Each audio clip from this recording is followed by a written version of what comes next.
Primeiro eu vou dar uma testada, deixa eu ver, 1, 2, 3, já tem a parte, bom, 15 de janeiro de 1983, 10 horas e 56 minutos em São Paulo, um dia lindo de sol. Hoje eu tenho a impressão que não vai chover, depois daquela chuva que deu. Minha Nossa Senhora, será? Bom, é essa época, né, Paulo? Essa época. É a época, tudo depende da época. Paulo, vamos continuar, então, a nossa conversa. Nós estávamos na última vez falando um pouco sobre aquele período em que você deixa o Chile e vai para os Estados Unidos, e eu havia já aproveitado para fazer um flashback da minha situação no interior do Brasil, em São Paulo, mais especificamente em Presidente Prudente, né, uma cidade de porte médio do interior da Alta Sorocabana, dando os meus passos de educando na formação de professor primário na escola normal, né, fazendo a escola normal. E como eu havia dito, paralelamente a formação de normalista que eu estava tendo, eu já estava também experimentando um pouco o gosto do jornalismo. Eu havia trabalhado um pouco, depois de ter começado em São Paulo como office boy na TV Paulista, eu fiz durante alguns meses uma série de pequenas matérias ainda como jornalista mirim, né, jornalista criança ainda amador. Eu tinha feito algumas matérias já para uma revistinha que hoje já não existe mais, especializada em rádio e televisão, em fofocas, chamada São Paulo na TV. E eu comecei a fazendo algumas pequenas matérias, textos de um palmo, que davam uma pequena página com 2 ou 3 ou 4 ilustrações do artista em questão, que eu entrevistava com um fotógrafo da revista, e depois saíam. Eram coisas muito ainda infanto-juvenis dentro do jornalismo, feitas em São Paulo. Antes ainda de ir para Presidente Prudente, só para te dar um pouco mais do fio da meada, eu havia também trabalhado como foca na Folha de São Paulo. Fiquei alguns meses na Folha de São Paulo. Na época era redator-chefe o Cláudio Abramo, que depois, o grande Cláudio Abramo do jornalismo, né, já infelizmente já falecido, ele era o chefe da redação da época, me lembro muito bem dele, e me mandando, mas o chefe de reportagem me mandando ir até a Baixa de São Paulo, fazer uma matéria sobre a venda de castanhas de Natal, os produtos de Natal que não estavam sendo vendidos e tal, coisas, pequenas coisas do jornalismo, né, onde eu já exercitava um pouco o potencial, né, de busca, de pesquisa, de desvelamento de informações para conhecimento público. Bom, mas como eu nessa época, em São Paulo, não estava conseguindo voltar a estudar no normal, eu estava com problemas para encontrar vagas nas escolas em São Paulo, e eu queria fazer o normal, eu acabei me transferindo para Presidente Prudente. Mas me lembro ainda muito bem quando descobriram na Folha de São Paulo que eu não era maior de idade. Chegou um dia, depois de 1 mês e meio de foca, de trabalho, muito informal ali, que o Cláudio Abramo me chamou, me dizendo que talvez houvesse uma possibilidade de me aproveitar para o quadro deles, mas que eu começasse a preparar os documentos, que eu apresentasse a carteira de identidade, o título de eleitor na época. E eu disse: olha, mas eu não tenho 17 anos ainda. Aí ele me disse: olha, rapazinho, então você vai crescer primeiro e depois você aparece. Eu nunca mais me esqueço. E assim terminou, porque não era possível a um rapazinho de 16, 17 anos na época sustentar uma reportagem, sustentar, nem assinar, nem ser uma fonte fiável de informação dentro do jornalismo, né? Então eu me lembro de forma bem humorada que o Cláudio Abramo disse para mim para eu acabar de crescer primeiro, para depois voltar para o jornalismo.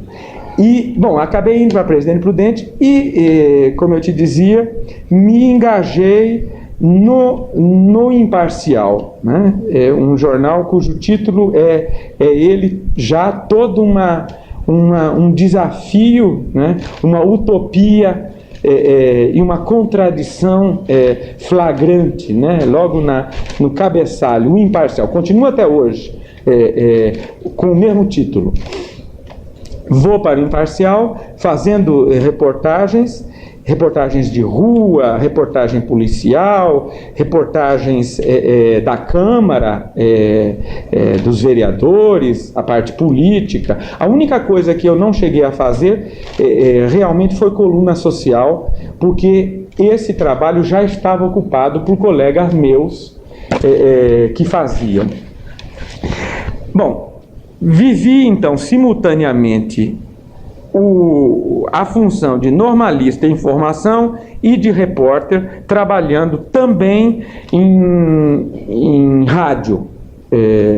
A rádio comercial na época ficava logo em frente do jornal, era só eu atravessar a rua. Eu fazia, além de escrever para o jornal, eu participava também da rádio, na parte do jornal falado, do meio-dia, meio-dia e meia, eu participava com uma espécie de coluna, digamos assim, chamada Sinal de Alerta, que também aparecia no jornal como Sinal de Alerta, onde eu fazia durante 4, 5 minutos a denúncia, o anúncio de um fato da comunidade, da região, da cidade, que me parecia que valia a pena destacar, né? Normalmente eram coisas que suscitavam uma certa polêmica, eu mexia sempre em vesperos, né?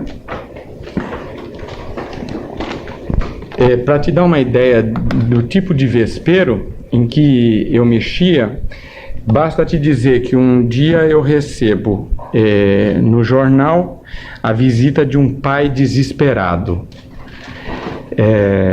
filho de com um filho retardado, um filho excepcional que acabava de morrer.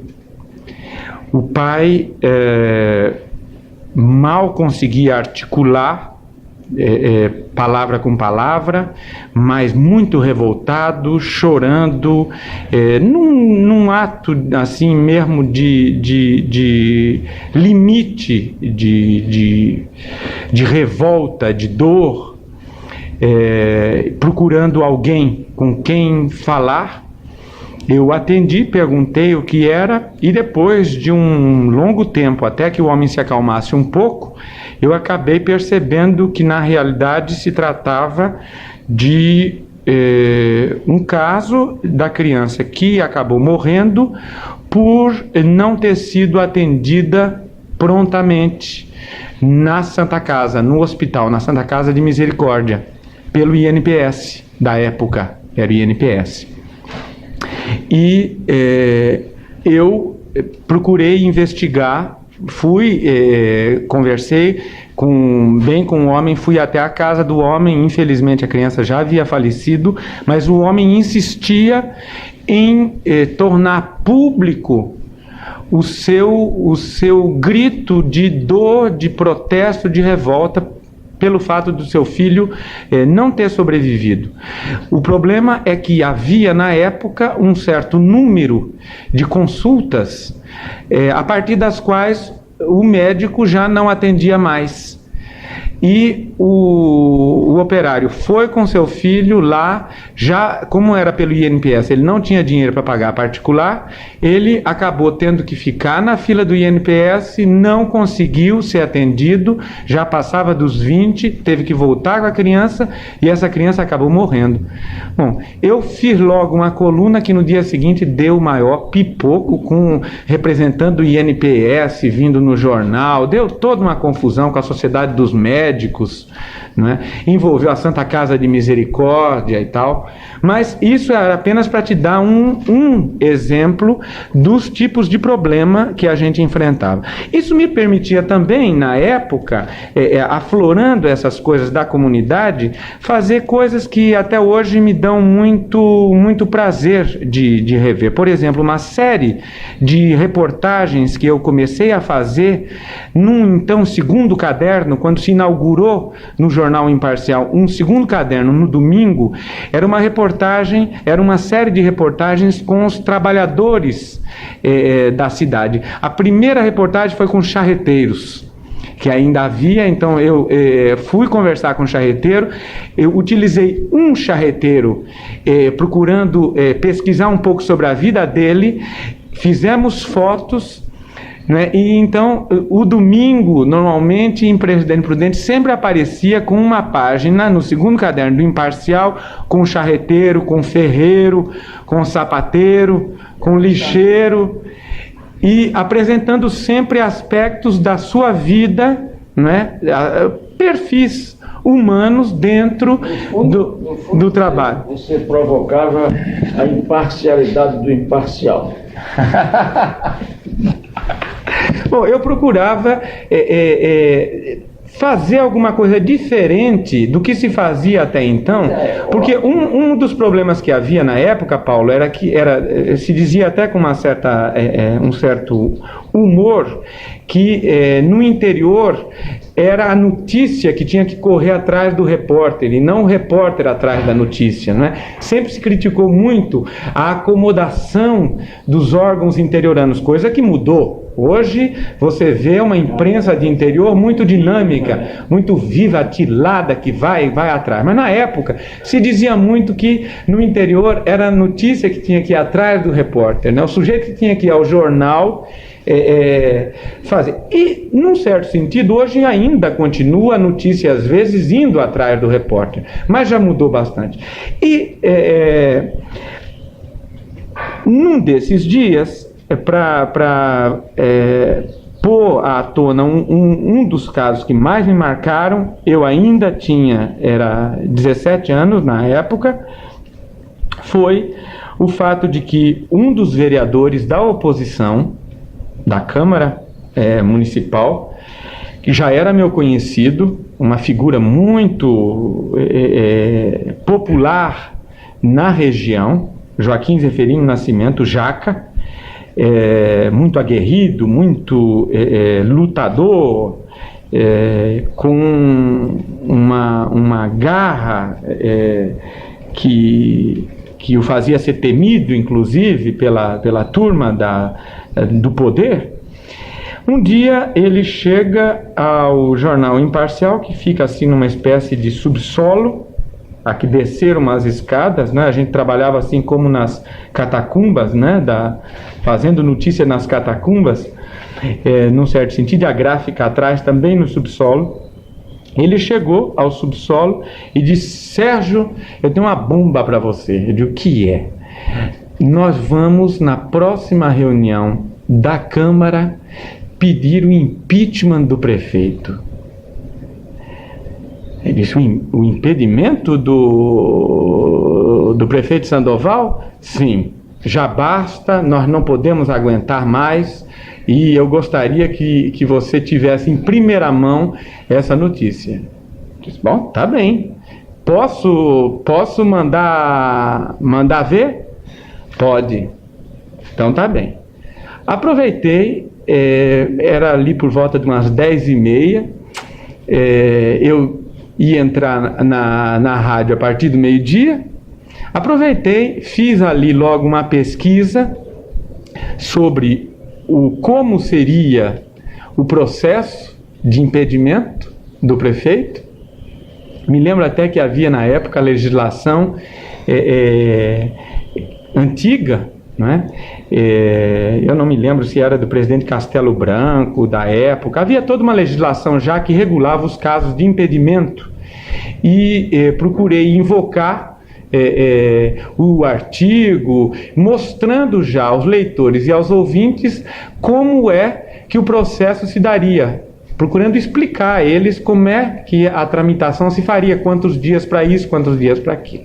Termino a matéria um pouco antes do meio-dia, atravesso a rua, subo, começo o jornal e eu entro no ar com a notícia de que o prefeito iria sofrer um pedido de impeachment na Câmara na próxima sessão.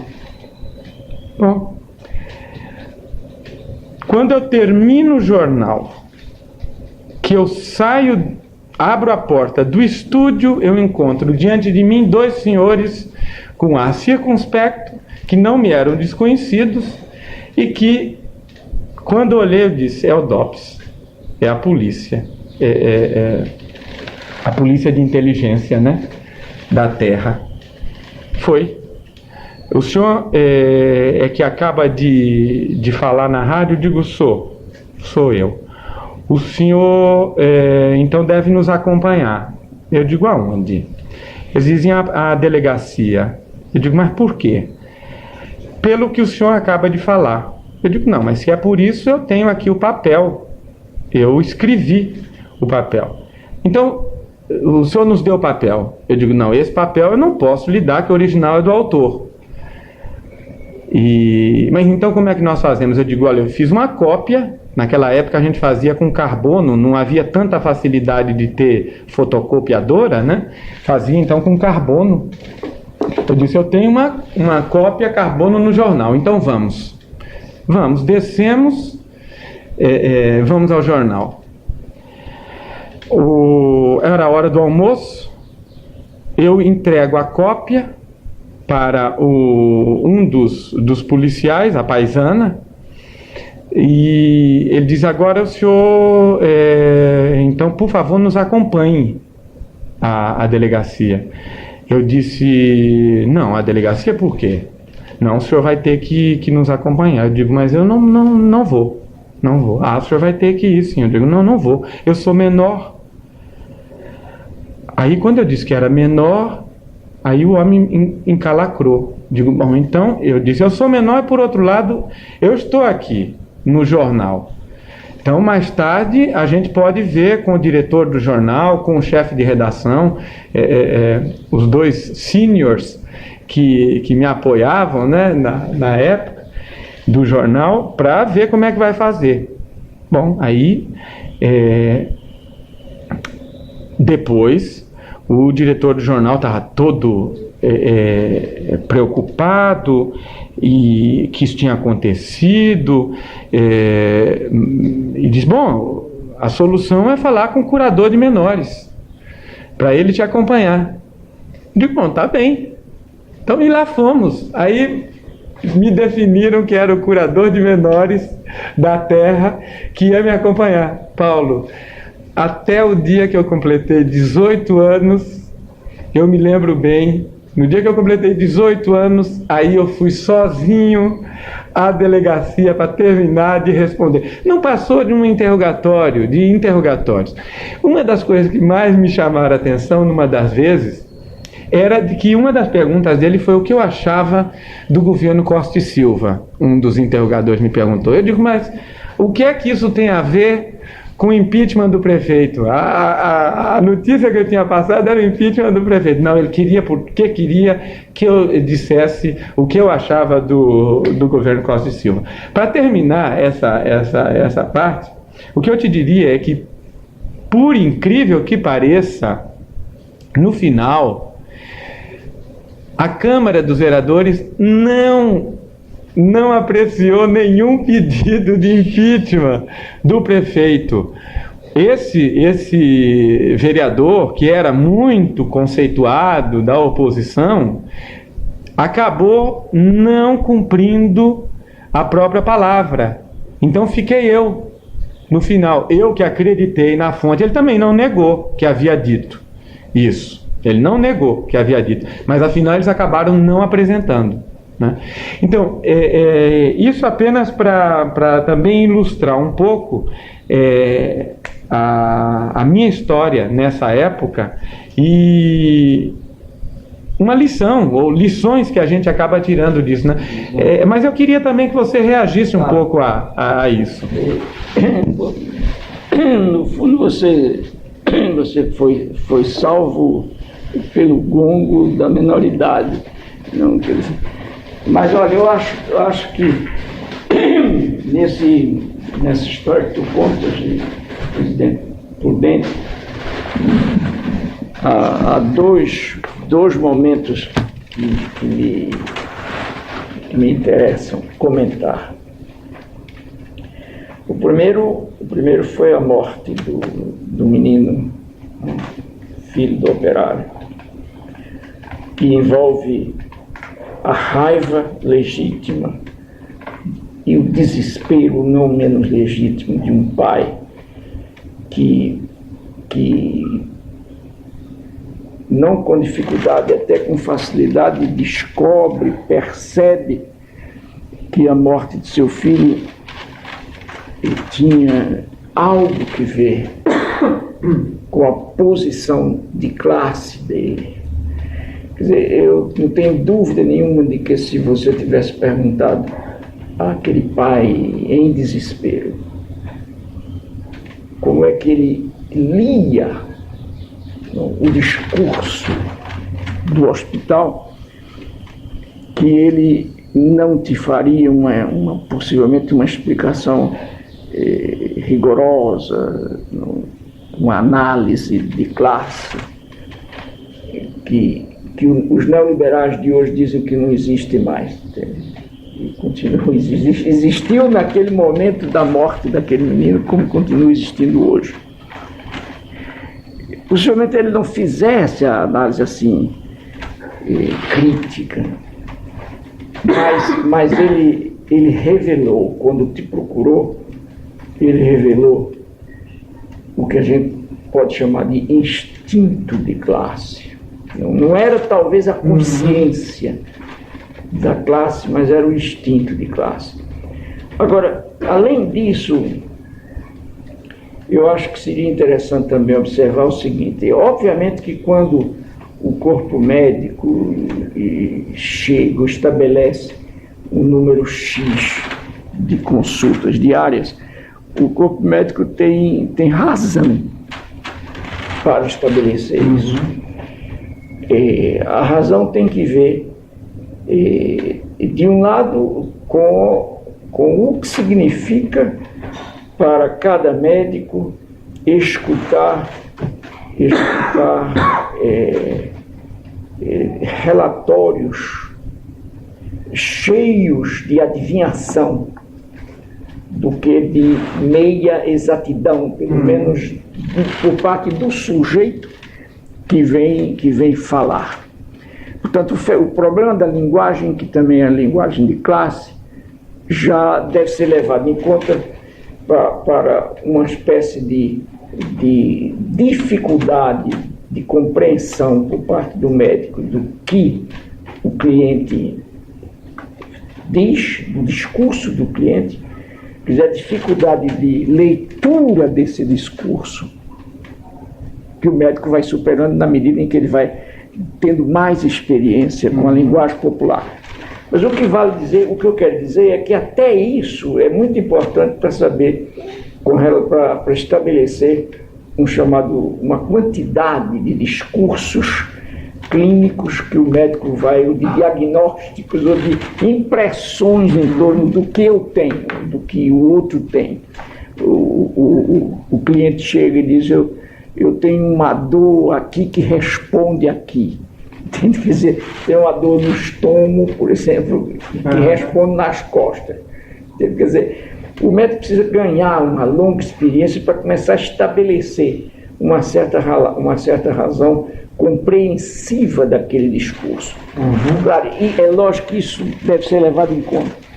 Mas o que eu acho que eu não diria que nesse caso houve, mas o que eu acho que de qualquer maneira o corpo médico devia estar prevenido e independentemente de se a clientela é rica ou pobre, quando ele estabelece o número X de consultas em função da sua capacidade de resposta que se gasta emocionalmente, o médico também tem que se defender, né, como gente.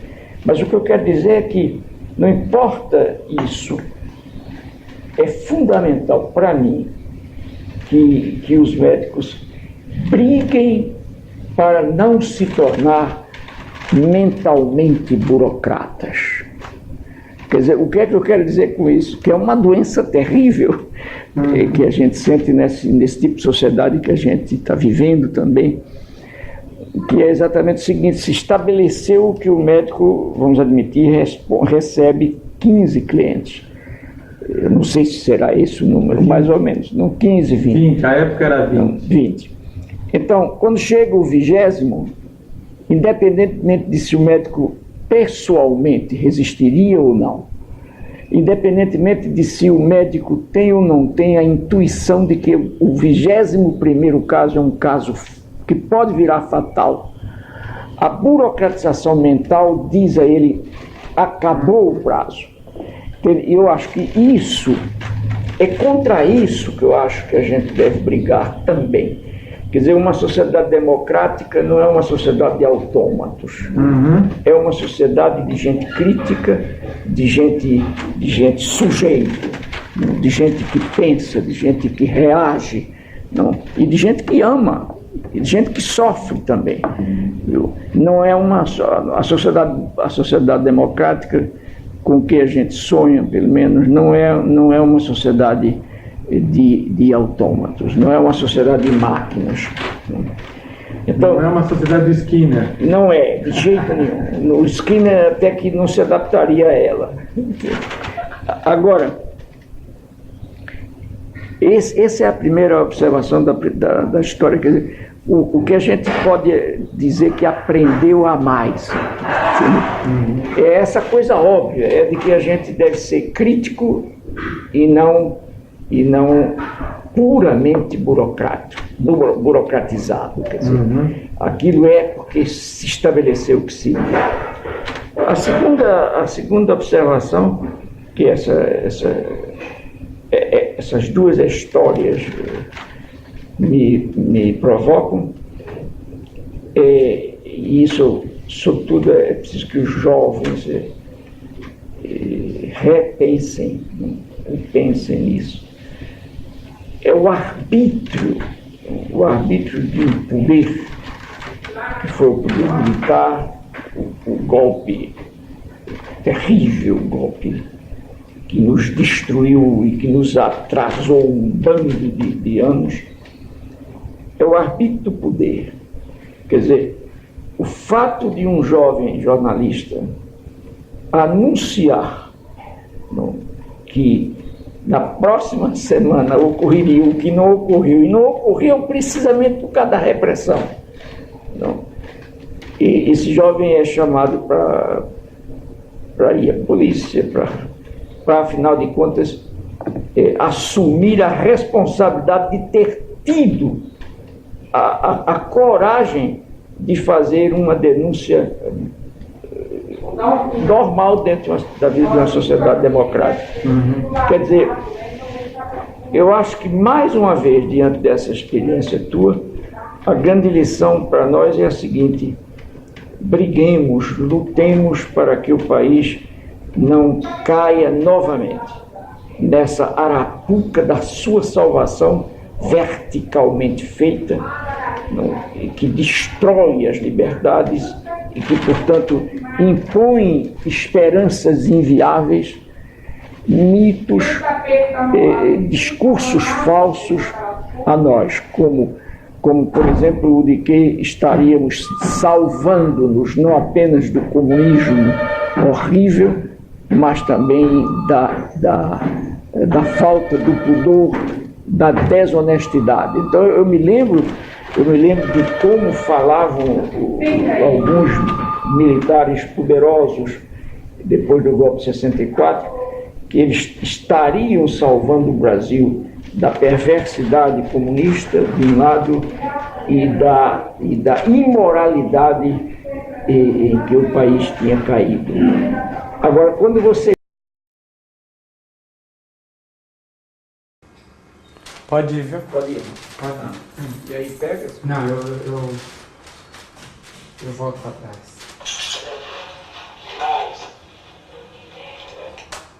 Pronto. E quando a gente pensa, por exemplo, no que significava